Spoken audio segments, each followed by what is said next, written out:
Guys, deluded. I'm back again now. I need to get ready and start my day and things like that. But pardon me, guys. Hay fever's doing a madness.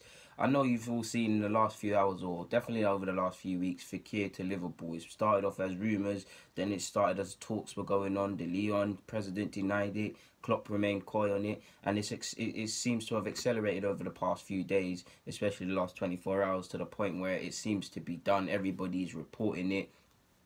Obviously, sorry, man, hay fever's killing me, people. You don't want me to make this vid. Obviously, until it's done, it's not done, and anything can happen. But it's more or less done. He's a Liverpool player, more or less, such is the nature of these things. And it's a great signing for Liverpool, man. I know they spent however much money on KR from last year. Obviously, Fabinho, Van Dijk. There's talk of getting Shaqiri for his release clause of 12 million. Obviously, that's not enough, a lot isolated. But when you factor in all of them fees, it's good times at Liverpool, man. I mean, Arsenal have gone one way, Liverpool have gone another way. If you go back, I mean, as close as 4 years ago when we got Alexis Sanchez, you would say Liverpool's and Arsenal could debatably be a more attractive proposition for a player. Now you can't say that. Liverpool have got Klopp, they've got Champions League, Anfield's buzzing, they've got great players, like so many sick players. And if they don't mount a title challenge, it's ridiculous next year. And the microscope has to be on the Klopp.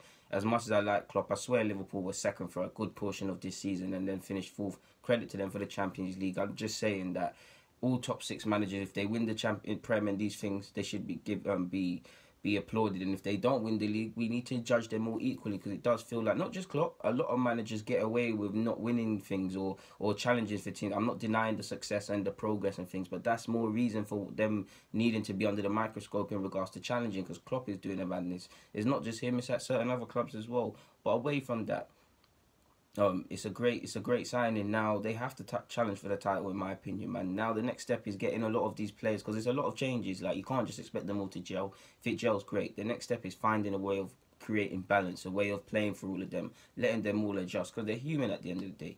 But specifically to Fekir, it's a great signing, man. It's lovely to see he's coming back from that mad, was it Achilles injury or whatever, a few years ago when he was making a name for himself.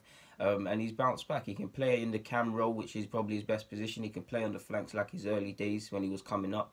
I mean, having seen a lot of him in the Europa League, in the French League, even when he played in the Emirates Cup, I'm slightly jealous, man. He's 24, turning 25, got the best years ahead of him.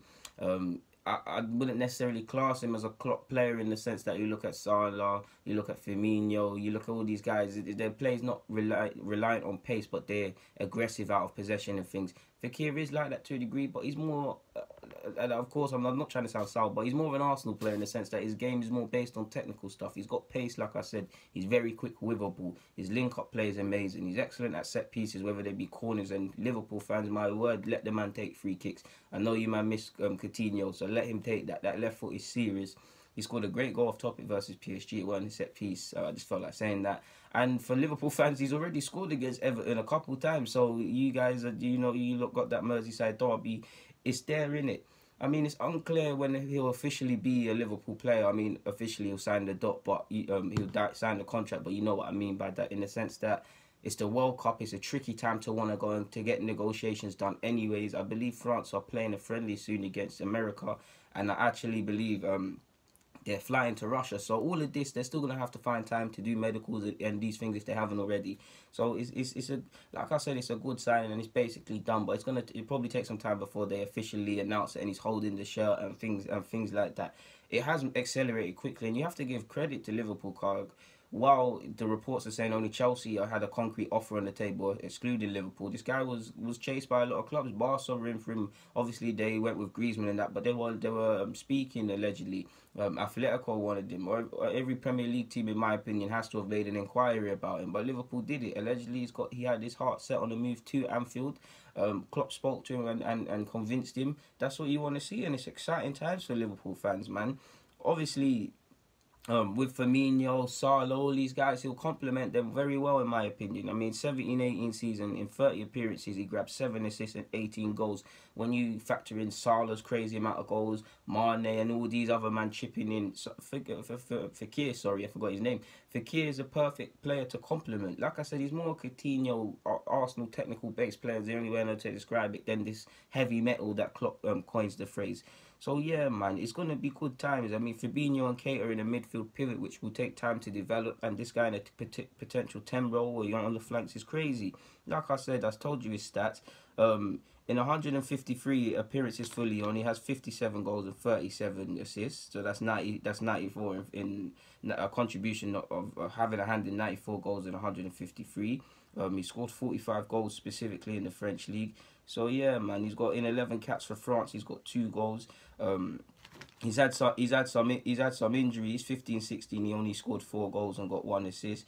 16-17, nine Premier League, 9 French goals, 4 assists. So yeah, man. 014, 015, probably the time when I came to see about him, he got 13 goals, 12 assists. So it shows you someone that can. It might not. The stats might not be well, like set your world on fire, but it shows you that someone that can chip in, and Liverpool need that. Even if you go back to the cup final, yes, it was great that they managed for the large part to keep all their attacking players fit and firing. But if someone gets injured, Fekir is there to step in. Secondly, tactical point of view. Champions League final, what did you see? You saw when Salah come off, you saw Firmino dropping ridiculously deep because that's a habit of his to want to get involved and help defend. That it wasn't necessarily wrong him doing that, but then they had no focal point. Now, if you imagine Fekir was on the pitch, Fekir could be the one to either stay up front or go or drop deep, and then Firmino could have occupied the centre halves. But that didn't happen to a degree. The centre halves were not occupied. They were allowed to start ball playing. Modric and Kroos received the ball a bit more. And you guys watched the final, and I've spoken about it before, so you get the point in it. But it's great.